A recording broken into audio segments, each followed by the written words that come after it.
So you're a woman over 40 and you're not feeling like yourself. And people are telling you, why don't you see a therapist?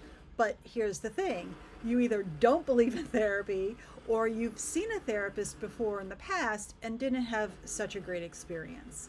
Well, hello and welcome. I'm Carol Cavelli. I'm a licensed therapist supporting the emotional health and wellness of women over 40. And this video will be part of a series of videos I'm going to do aimed at women over 40 and women in midlife who have either never seen a therapist because they don't believe in therapy, or they've never felt they ever needed therapy, or you've seen a therapist in the past or a few therapists in the past and just didn't get what you needed or didn't have a great experience or feel like you weren't really helped. This series of videos is going to start from soup to nuts, from learning about the different types of therapists to the types of therapy that they practice to what to keep in mind when you look for a therapist. In this video, it's going to be an overview of the different types of therapists that you can choose from and 2 things to consider when you are in midlife and you're considering a specific therapist. Let's get started. So first I'm going to tell you about the different types of therapists you can see. So the first type of therapist you can see is your social worker who is licensed to practice clinically in their state. So the clinical social worker has had an amount of, it varies from state to state, so it is an amount of hours of supervision, hours of sitting with clients and having to take exams in order to be licensed to practice independently as a therapist. The next type of therapist would be the counselor. So a counselor has a master's in counseling and they also complete the requirements of having to practice clinically. So they also have to have a certain amount of supervision, a certain amount of client hours. They have to provide this to their state. And each state for both social work and counselors have their own requirements in terms of the hours, in terms of whether they need to sit for 1 exam or 2 exams.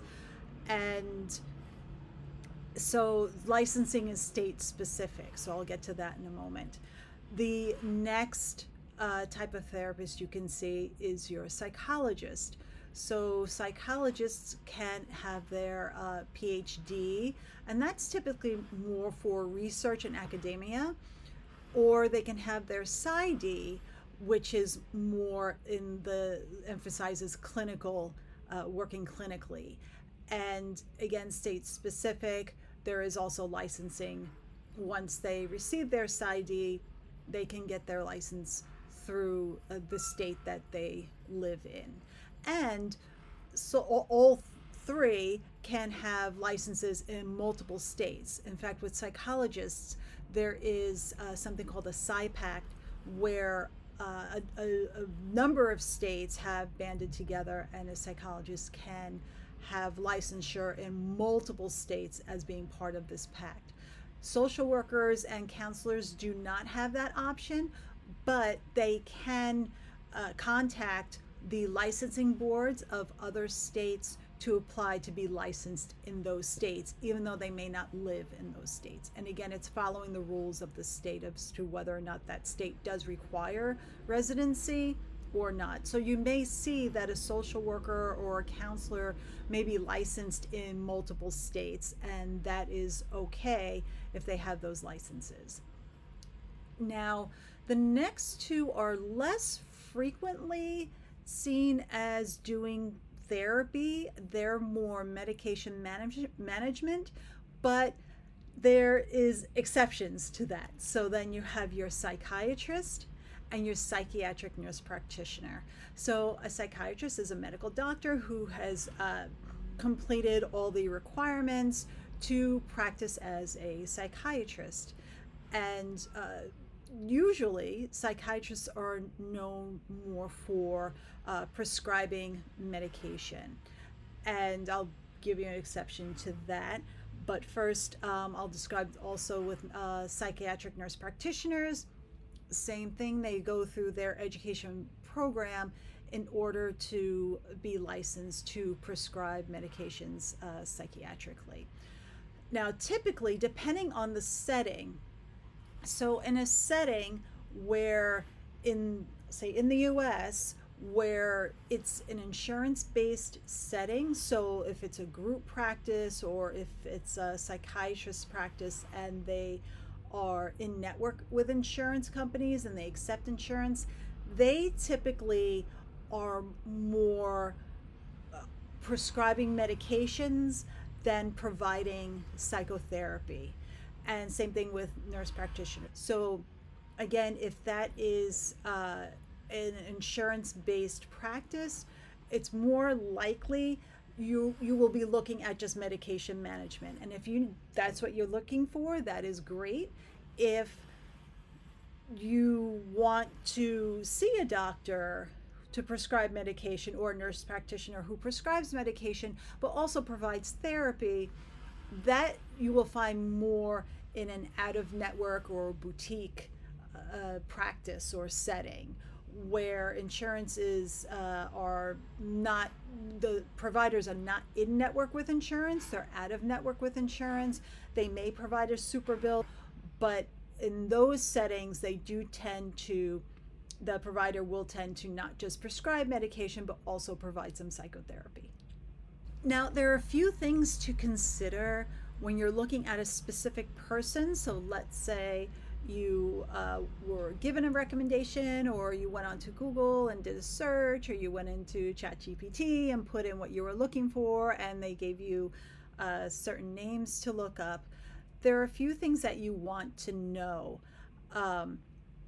And the first thing, if you are in the US or if you are outside of the US and this happens, you want to know that that therapist, or whether or not that therapist takes your insurance if you're looking to use your insurance for therapy.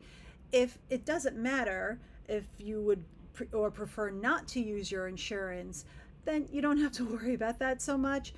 But if you are looking for a therapist that does work within the network of your insurance company, then you definitely want to make sure, first thing, if that is the therapist that does accept your insurance, because everything else from there wouldn't make sense. And then you might find a therapist you might want to work with, but then become frustrated because they don't take your insurance.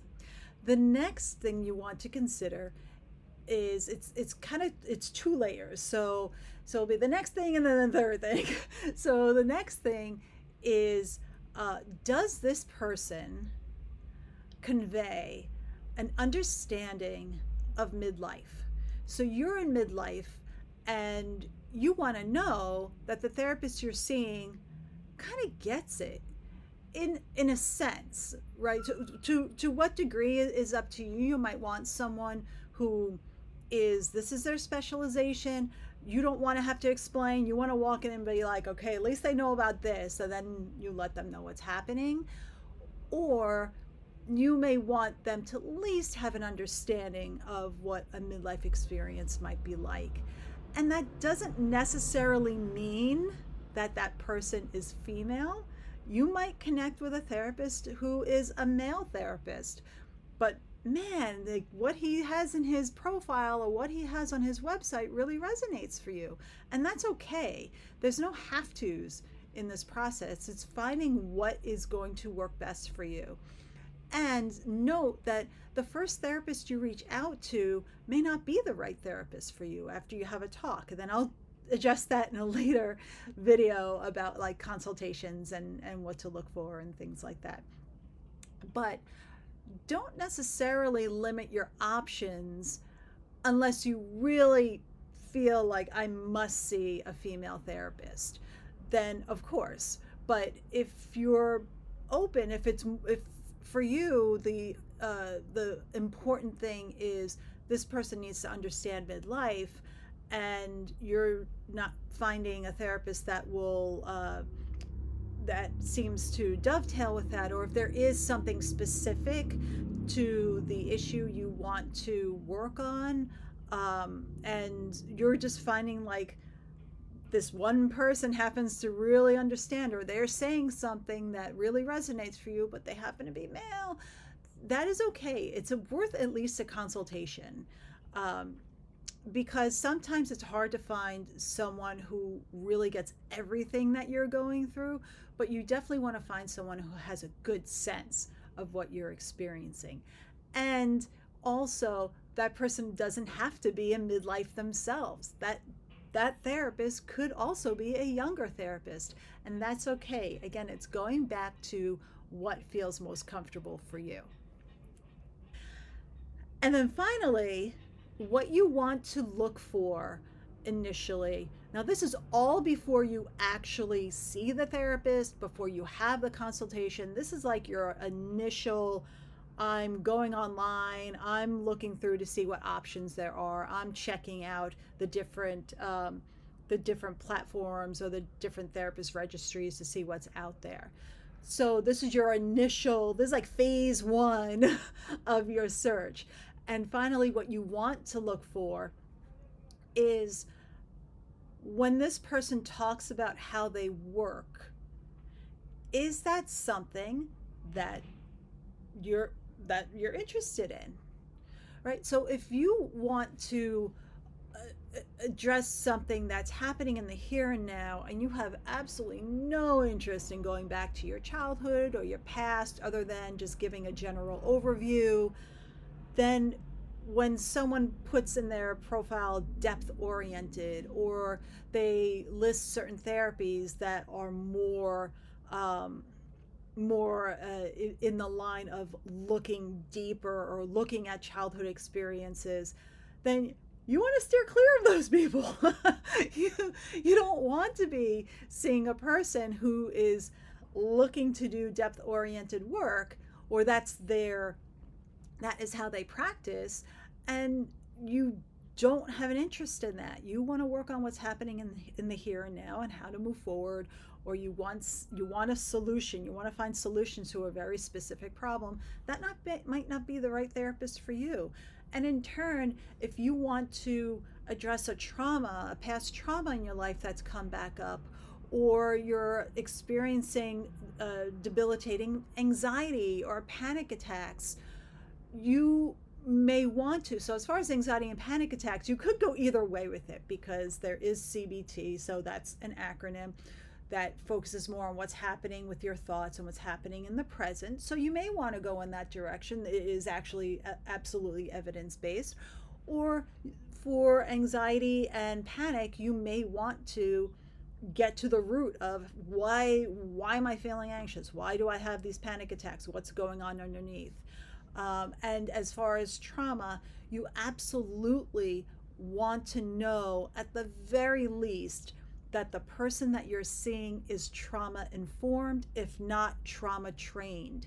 You want to know that that person sitting across from you, they're looking through a lens of uh, understanding how trauma can affect a person, can affect a child, can affect anyone at any stage of life, how it can affect the body, how it can affect the thoughts, the mind, relating to other people. You want to know if that's what you're seeking, you want to know that that person has that understanding. And then, you go from there. And then also, if you want to, or if you're looking to address your past, address painful childhood memories or experiences, you want to know that that person is trained to do that. So, with that said, there's also a lot of different therapies and acronyms and things like that that can be absolutely overwhelming. And I'm going to get to those also in a subsequent video. Um, but one other thing to note is if you're also looking for something very specific like substance abuse or addiction, you absolutely want to find someone who has special training in that. How do you know? Well, if they have special training in it, they're most likely going to have an additional acronym after their license. So if they're a social worker, they could be an LCSW and then an LCADC.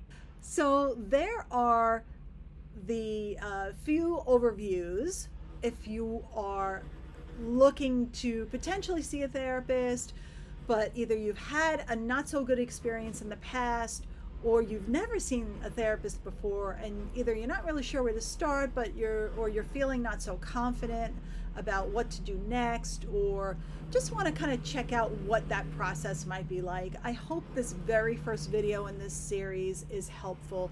Again, we went over the different kinds of therapists. We went over prescribers of medication, when they just prescribe, and under what circumstances they may also provide therapy. And then we looked at two methods or two means for you to start your search for a therapist.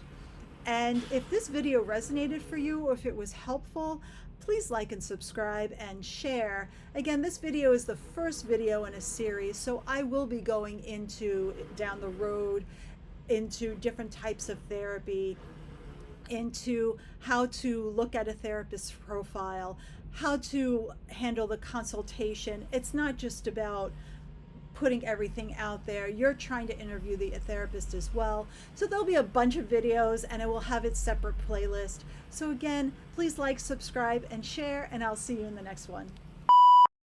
Let's say licensed clinical addiction.